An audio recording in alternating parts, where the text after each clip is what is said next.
Hi, Misha here, and last time I intended on talking about the Battle of Yavin IV, the first battle of the Death Star, the DS1 platform if you prefer, using the new, to me, Micro Galaxy Squad, because I got this for Christmas from a family member. It's been a tradition. They've been giving me Star Wars gifts since literally I was old enough to remember Christmas, which for me, the first Christmas I remember was age 3. Anywho, and I wanted to talk about the battle, but I kind of went down a nostalgia rabbit hole in that video talking about the old action fleet and decided I'll just break this into 2 parts. So this time we'll use these and a couple others to talk about how the battle went down, why it was so pivotal. If you'd like to hear some of my thoughts on the Micro Squad here, you can check out video 1, and I'm sure they'll be sprinkled throughout this video as well. And if you could, as we get into this new year of 2024, liking, sharing, subscribing, and I've got a Patreon. I always have Mishaco for the main channel, but you can sign up there too if you'd like to help support this channel, because it's really me behind both. This is just my hanging out, being nerdy. You're the one I'm a little more professional. We'll see how it goes. Before we dive in though, I need to make a small correction. And I realized this before even publishing the first video, so I made a text correction there, but I wanted to do it in the video. I showed off this model, die-cast here, of the X-Wing. And in the first video, I called it the Disney one. That's a little bit wrong, although it's still Disney branded on the box. This was a gift anyway a few years ago. I think these came out in, 2016? So forgive my memory. This is actually Hot Wheels or Mattel branded, but it's their older Elite or Elite Premier series, which they discontinued years ago. Then they went to the really small Hot Wheels, and then in 2020 they announced the Hot Wheels Select series, which I talked about, which has kind of been between. And I just looked on Amazon. Surviving members of this group, especially the original trilogy ones, they're asking $80, $100 and up. So it's a nice one, but as I said in the first video, they never really took the series very far. I guess it does show you that Hot Wheels can do features, but I don't know why. I get the feeling that this was not designed by the same team that designed the smaller, cheaper ships. It just doesn't feel the same. But yeah, I'd try to give you good info here. It just goes to show you just how many toys and models, die-cast and plastic, of the X-Wing we've had over the years. I've got some of the D'Agostini. I even know about the Altea, although I haven't bought them. They haven't really released anything that interests me yet because I've already got them. I love the old Micro Machines and Micro Machines Titanium. And as I said in the first video, Action Fleet was actually the last toy I bought as a teenager. I guess I was 17 or 18 at the time. Then I decided I had better things to do and not enough money anyway. But yeah, with that, we're just going to dive into the battle. The year is 0 BBY, soon to become 0 ABY. That's because the Battle of Yavin literally reset the calendar in the galaxy far, far away, a long time ago. Setting the stage. Obviously, the Battle of Yavin IV was the attempt to destroy the DS1 platform, the first Death Star, after the destruction of Alderaan. And it was actually a pretty small scale engagement considering everything. In fact, no capital ships took part.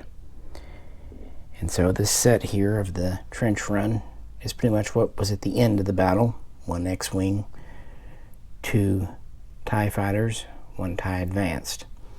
But that was at the end, with 1 minute or less to go. There were a few more starting off with. From the Rebel base on Yavin IV, we had a total of 30 starfighters launch. And they were 3 squadrons, although only 1 was at full strength. The primary squadron, charged with delivering a proton torpedo into the 2-meter shaft of the DS1. Well, we had 8 Y-Wings from Gold Squad. And escorting those and kind of fulfilling secondary bomber duties backup were 12 T-65B X-Wings. By the way, the Y-Wing was the BTL A4 version. And these were Red Squad on the X-Wings, 12 of them. And then kind of flying cover and trying to keep the perimeter were 10 X-Wings from Green Squadron. So we had 8, 12, and 10 for a total of 30 snub fighters. On the Imperial side, we had Black Squadron, which consisted of 11 TIE fighters, TIE LNs, TIE line fighters, and 1 TIE Advanced X1. Why so few? Well, the Death Star actually held up to 7,000 TIE fighters. However, its governor, Grand Moff Tarkin, refused to launch them. He wanted to round the planet, the gas giant Yavin, as quick as possible. He thought the hull armor and multiple turbo laser batteries of the Death Star were enough. He just didn't see it as a threat. In fact, if it were up to him, no TIE fighters would have been launched, but Lord Vader, on his own authority with his own squadron, launched his 12 ships. But actually that would be only about halfway into the battle. So total combatants, we had 42 snub fighters. What about the Death Star itself, its specs, what they're up against? It was 160 kilometers wide, so about 99.5 miles. Underachievers, they could have gone for even 100 miles wide. Of course, its primary and really only offensive weapon was the multiple beam super laser. And it had hull armor and basic shielding for defense, and it had lots and lots of gun emplacements. It had 15,000 major emplacements. These would consist of roughly 5,000 heavy turbo lasers, 5,000 turbo laser batteries and more flexible mounts, 2,500 laser cannon emplacements, and 2,500 ion cannon emplacements. Plus, it had proton torpedo launching batteries, over 750 tractor beam emitters, point defense cannons, lasers, that kind of thing. It was primarily designed to defend against large toe-to-toe assaults from capital ships, or at least medium-sized ships. It was felt that its hull armor was simply impervious to anything a snub fighter could deliver, outside of maybe a bomber, but then again, that's what the turbo lasers and point defenses were for. And like I said, it did have 7,000 TIEs on board, just in case. In fact, its total crew was quite impressive as well. It had anywhere from 300 to 350,000 naval and Imperial Army personnel on its garrison, and over 25,000 stormtroopers as norm. But it doesn't just end there. In addition to the 300,000 to 400,000 Imperials, it had room for 7, even 800,000 civilians, passengers, troop transports, whatever. So easily 1 million up to 1.2 million on the station, and it could carry enough provisions if understaffed for 4 years, if pretty much fully staffed for 3 years. So it was not just a space station, but really an independent ecosystem. And you can understand why they weren't too concerned going up against fighters that were measured in meters and could carry single-digit missiles, rockets, what have you.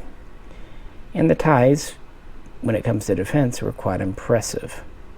But yeah, 0 BBY, the plans were gained at great cost at the Battle of Scarif. This is actually why the rebels only had about 30 fighters available. for Yavin. In fact, they had more available fighters than pilots, which explains Red 5, Luke. And it also helped that the Millennium Falcon was able to travel much faster with its 0.5 hyperdrive rating versus the Death Star's class 4.0. So even though the Death Star was in hot pursuit, the Falcon got there much faster, giving them a couple of days to prepare and also to slap Luke into a simulator as quick as possible.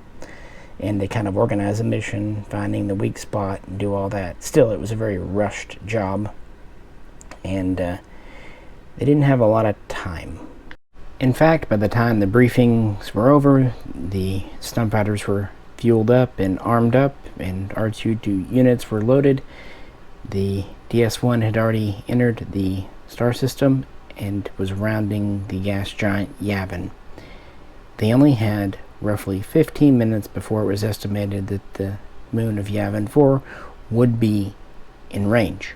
And as I mentioned, Gold Squadron of 8 Y-Wings was tasked primarily with hitting the exhaust port to the hypermatter, antimatter reaction generator at the core of the Death Star, which make it go boom.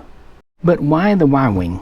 We have Gold Leader John Vanders, and that's because this was a bomber. The original BTL-B dated back to the Clone Wars. This was its later, somewhat smaller, lighter replacement, the BTL-A4, but it didn't originally look like this. These were rather old ships. In fact, they had been slated for scrapping when the rebels obtained them, and then they further stripped them down to lighten them up, also to replace broken parts and cannibalize them.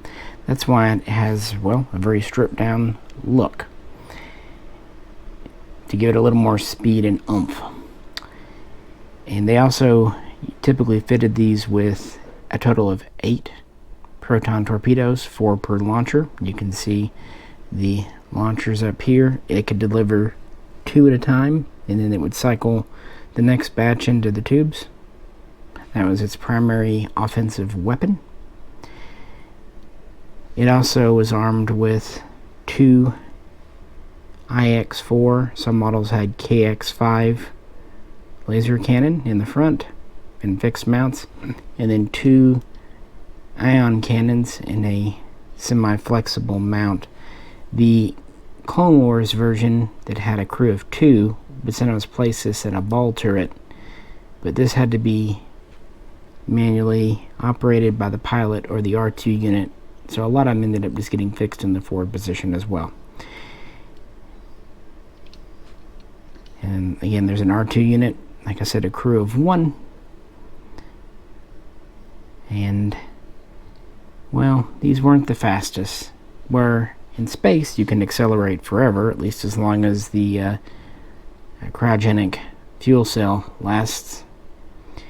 In atmosphere, this was only capable with shields of about 1,000 kph, because it's not exactly aerodynamic. On the other hand, it did have quite good shields and hull armor, so at least could take a hit. So not as good on the maneuverability, but strong. So yeah, these were the primary bombers, and were old dogs of the fleet. Old ships, but they kept them running. The T-65B X-Wing, though, was brand new to the fleet. They only had been in service a couple of years. The B version was a slight improvement from the original T-65 prototype.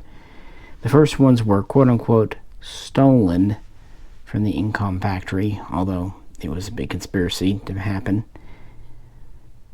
I should mention the Y-Wing was made by SubPro back in the day. But yeah, this was designed as a true multi-role starfighter, snub fighter. A little bit of do everything. It had shielding and hull armor, but it should be said about 50% weaker than the Y-Wing, both. We had a total of 4 engines, better maneuverability, in an atmosphere roughly a top speed of around 1100 KMH, although this can be adjusted here and there depending on flight modes. Crew of 1 and an astromech.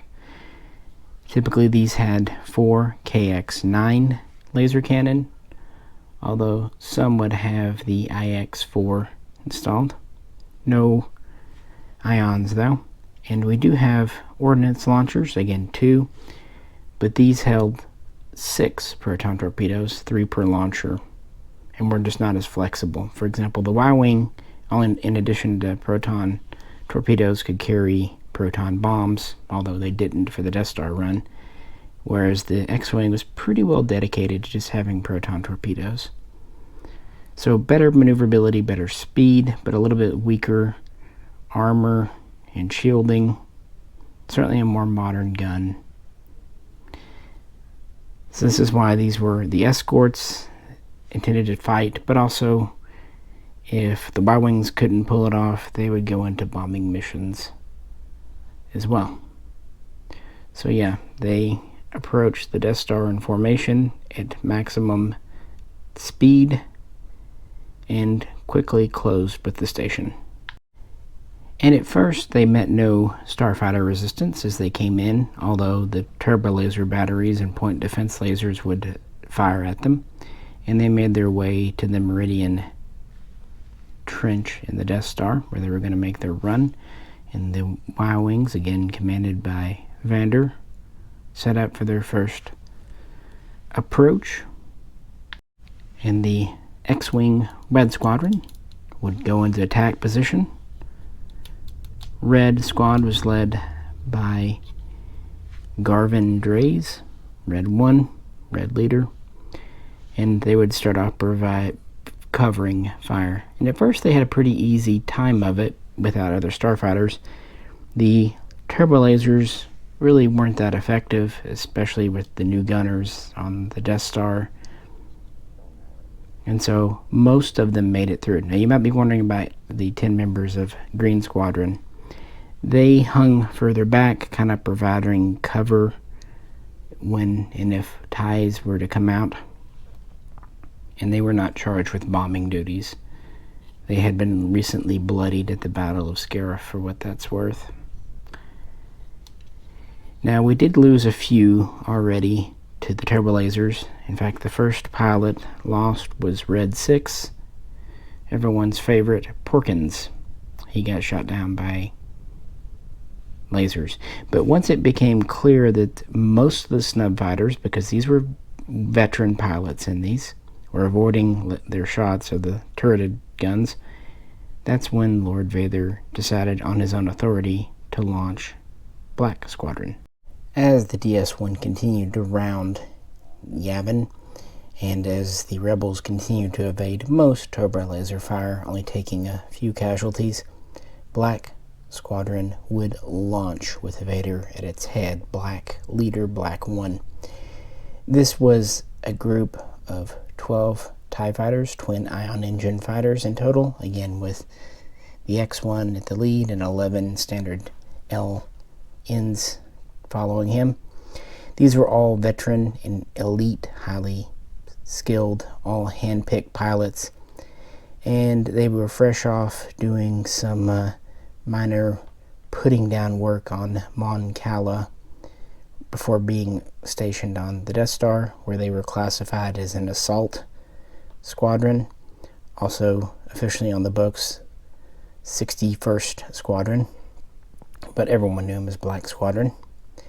So they would launch and start to tangle with the Y-wings and the X-wings.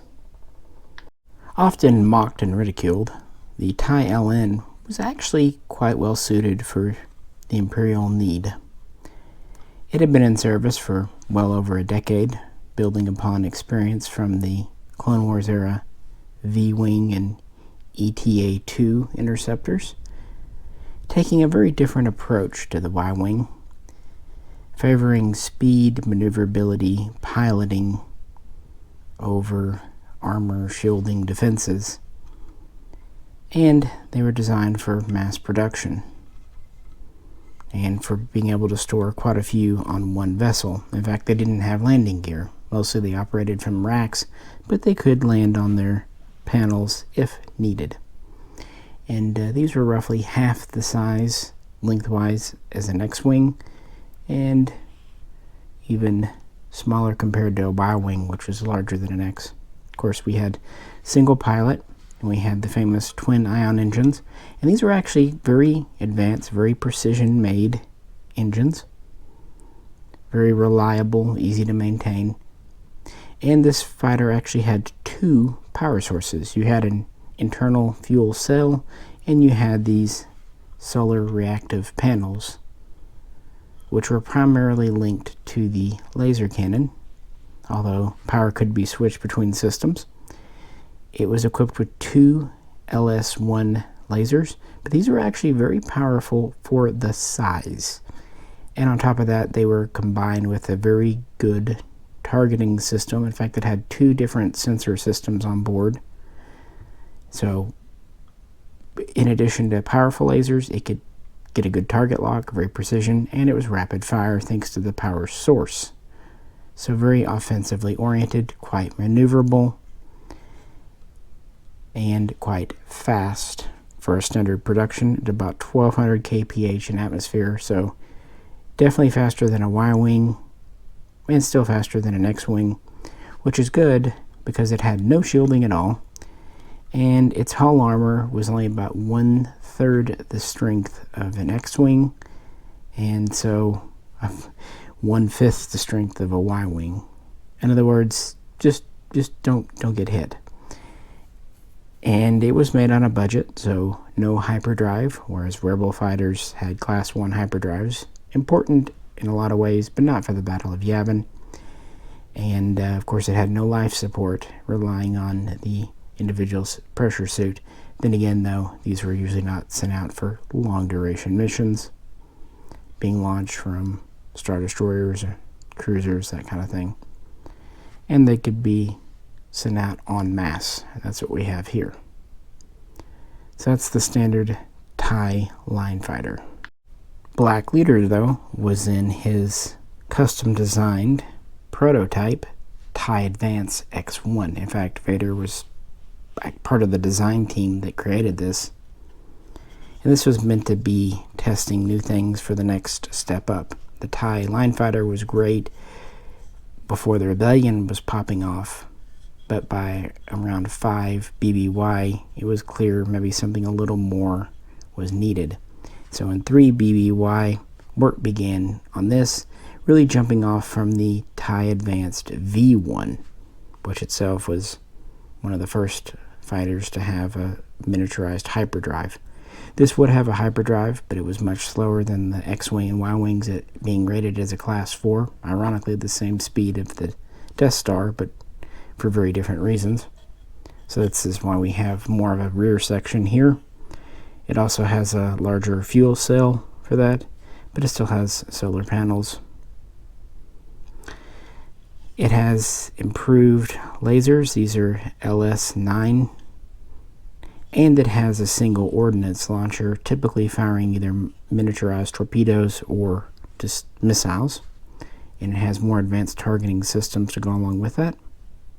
Still no life support, but we do have a stronger hull. Almost as strong as an X-Wings, but it's still not quite. But we do have shielding. Again, not as strong as an X-Wings, but still better. This relies on maneuverability and speed. Its top speed is basically the same as a TIE fighter, but it's not quite as maneuverable because of its extra mass and just length. But again, the trade-off is it's more durable, has somewhat heavier weapons, plus can deliver ordnance. And this was really a limited production fighter. A few squadrons did get these, but it was really just a test bed for new technology. And Vader's was further customized for him to fit his suit versus a standard flight suit and what have you. But this was the only one at the battle. And he would lead the primary assault group against the Y-Wings and X-Wings. The first member of Red Squad to eat it because of a TIE fighter was Red IV, Lieutenant Brennan. but he would not be the last. By this point, they were approaching the trench, and Vander, being a true leader in Gold 1, lines up to take the first run, the first approach in a Y-wing, again with Red Squad providing immediate cover and Green Squad operating further out. And Green Squad would tangle with the bulk of Black Squad, but Vader would see what was happening and peel off his 2 wingmen, Black 2 Mauler, Black 3 Backstabber. What a great code name. They should just be happy they get code names. Most Imperials didn't. So these 3 would dive into the trenches, literally themselves, to go at the first Y-wing strike. So how'd it go for them? Avoiding roughly 20 turbo laser emplacements, Gold 1, Gold Leader, dove in to the Death Star's Meridian Trench, taking Gold 2 and Gold 5 with him as wingmen and kind of back up. So at first, they were going at full speed in the trench, and then once they're in the trench, they pretty much avoided all the turbo lasers because they're in the trench, going at full speed and having an easy time of it. Honestly, way too easy. And this is when Vader and his 2 wingmen dive into the trench after them. By this point, the Death Star shuts off the turbo lasers in that immediate region so as not to have friendly fire. I guess they carry that much. Kind of surprising for Tarkin, not gonna lie.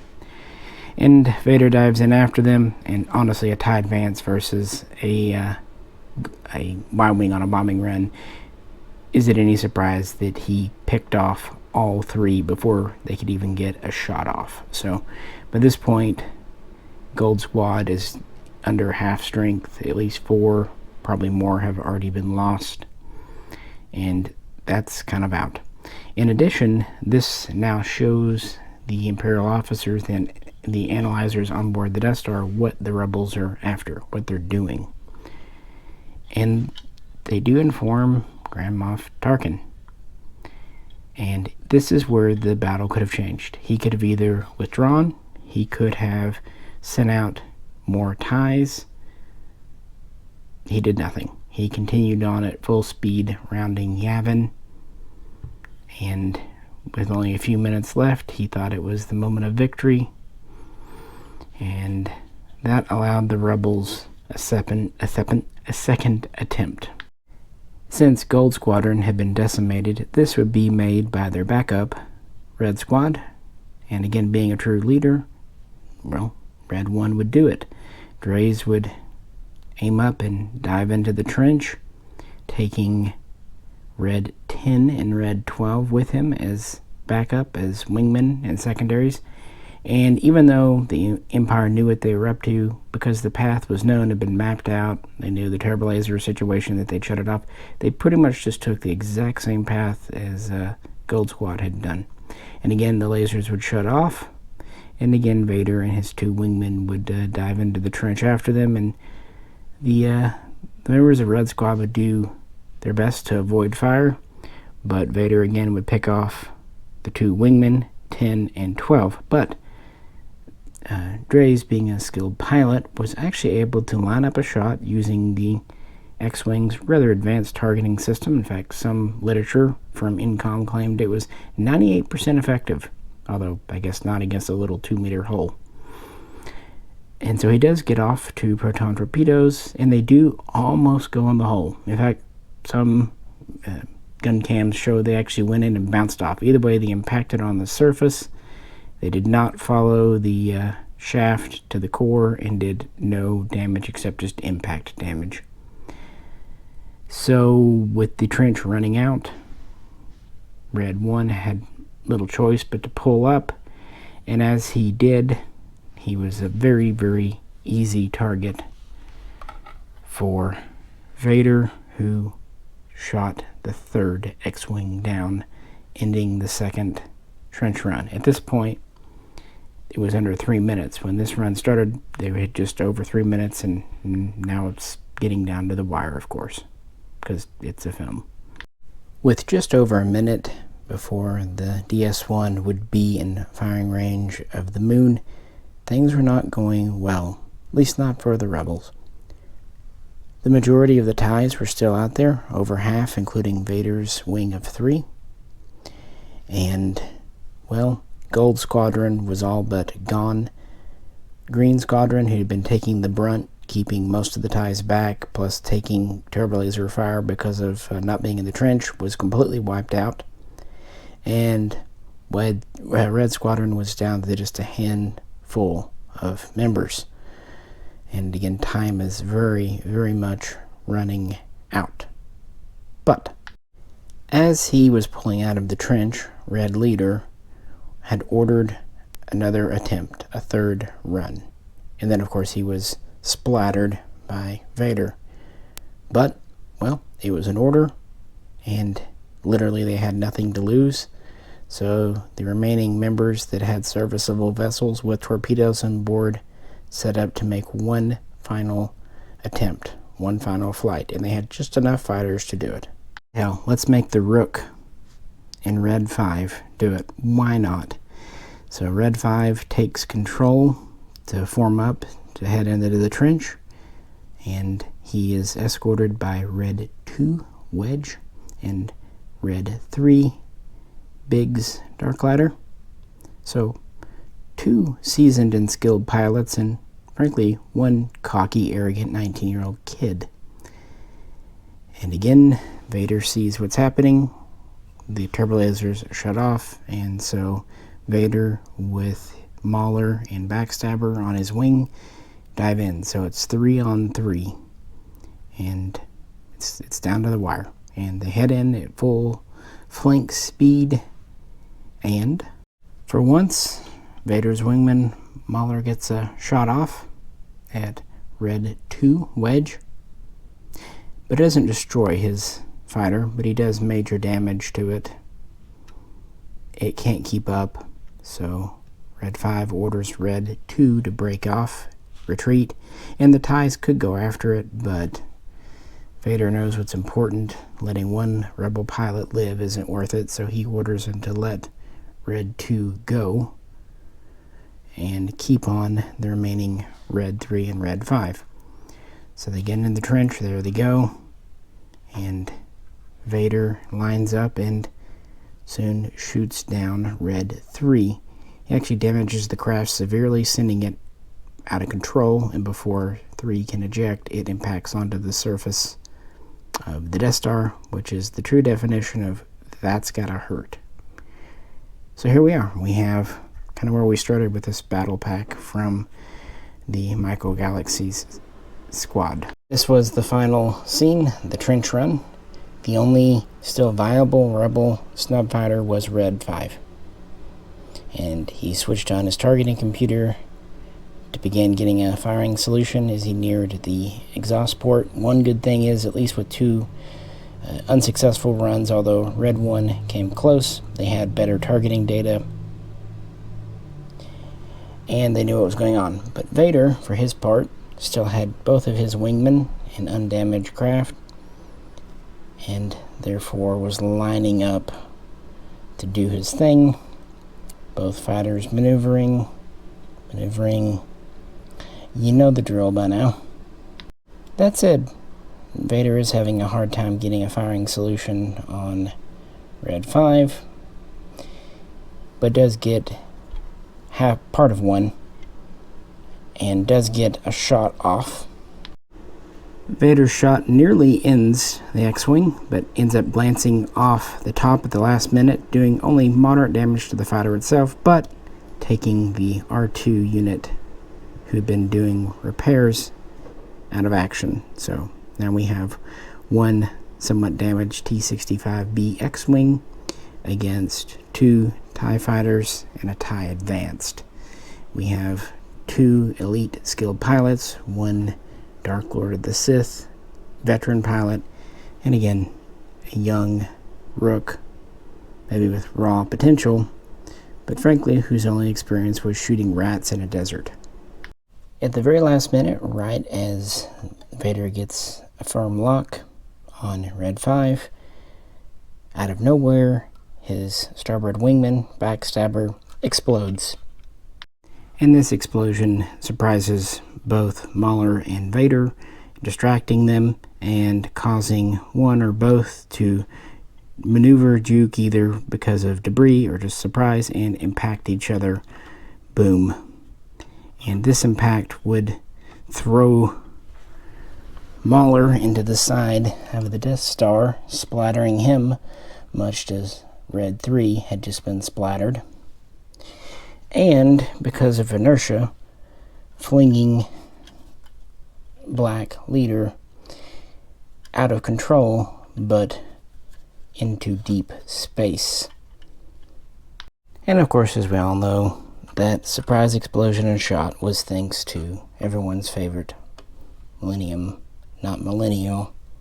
Falcon, the modified YT-1300, who in basically one burst cleared out a total of 3 TIE fighters. And again, they are TIE fighters, leaving Red 5 a few seconds to take his breath, focus, and essentially with 0 seconds on the clock and a Hail Mary launch 2 proton torpedoes that went in, traveled down the shaft like things should never do, and detonate the hyper antimatter reactive core of the Death Star, the DS-1 space platform, right as it's about to go, which means it was pretty much at max power, about to burst. And it did burst, just from inside, not as intended. So, thus ended things. So, surviving the battle on the Imperial side, well, essentially no one on the Death Star did. A couple of generals like General Tagg had left before the battle to rejoin the fleet. And while Moff Tarkin was offered his shuttle, he did not take it. Not that he probably had time to get there anyway. And all of the Black Squad had been destroyed. Some during the battle, some during the explosion.